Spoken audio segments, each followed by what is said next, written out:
അമ്മയുടെ അനുഗ്രഹം വാങ്ങിച്ചിട്ടാണ് ഇങ്ങോട്ട് വന്നത്.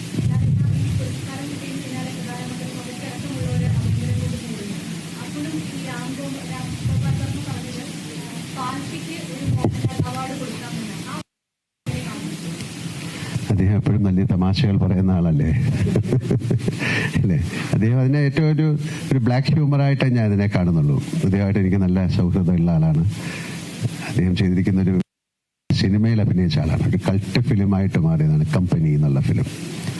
അപ്പം അന്ന് മുതൽ അദ്ദേഹം അത്രയും ഒരു ബ്ലാക്ക് ഹ്യൂമറിൻ്റെ ആളാണ്. അപ്പം എല്ലാവരും പറയുന്നതെന്ന് വ്യത്യസ്തമായിട്ട് രാം ഗോപാൽ വർമ്മ ചിന്തിച്ചു പറഞ്ഞു എന്നേ ഉള്ളൂ. അദ്ദേഹം അത് വളരെ സീരിയസ് ആയിട്ടൊന്നും മീൻ ചെയ്തതായിട്ട് ഞാൻ വിചാരിക്കുന്നില്ല.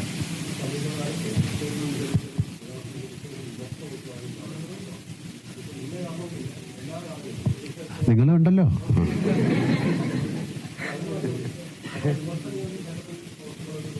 അതൊക്കെ വിമർശനങ്ങൾ ആ സമയമല്ലേ.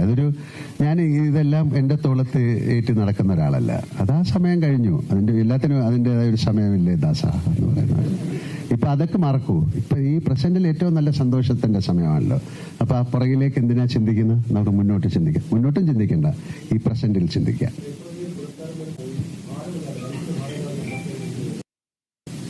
അതാണ് പറയുന്നത്. ഞാൻ ഈ നിമിഷത്തെക്കുറിച്ച് ഞാൻ ആലോചിക്കുന്നത്. ഈ നിമിഷം ഏറ്റവും മനോഹരമായിട്ട്